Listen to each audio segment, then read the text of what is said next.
I'm doing something that is sin, even it doesn't matter if my parents are perfect or not, I am dishonoring my family name. And that matters to God, and it matters to the enemy because he's just looking for a way. You know how you honor your terrible parents? By don't be like them. Love them, bless them, and break yourself free from their sin. And then you can honor them with an open heart. You can honor them without the judgments and the hatred that you probably have for them because they were a certain way or are a certain way. Does that make sense? Right? It's not easy, but there are ways. God wouldn't give you a command with a promise if there wasn't a way to honor terrible parents. Hatred is sin, and it's of the devil. Hatred is sin. Jesus said, if you hate a person in your heart, you've committed murder. He who sins is of the devil, for the devil has sinned from the beginning. For this purpose, the Son of God was manifested that he might destroy the works of the devil. Whoever carries on the iniquitous patterns of the bloodline or the nation is of the devil.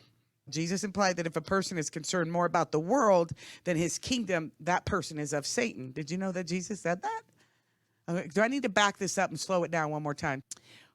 For this reason, Jesus came to expose the work of darkness and destroy it. Matthew 16:23. He turned to Peter and he told Peter, get behind me, Satan. You are an offense to me, for you are not mindful of the things of God, but the things of man. Let that simmer there for a minute. I hope that makes sense to you.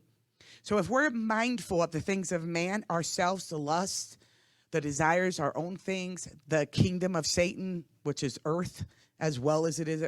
If we're mindful of those things more than we are the kingdom of God, we are of Satan. Get thee behind me, Satan. You're not about the kingdom business. You're not about the Father's work. You are all about you. Now, he wasn't all the time, but he had a lot of fear. And so at that moment, yeah, I'm going to just say this. Some of you are going to get checked. And this is not, I pinpointed this at anybody. This is just the bottom line. We are called to be kingdom-purposed people. The kingdom of God and the works of heaven come first. Period. If it's at your work, it comes first. You honor God by honoring him, by honoring the gospel, by honoring Jesus in your life. Everywhere you go, everything you do.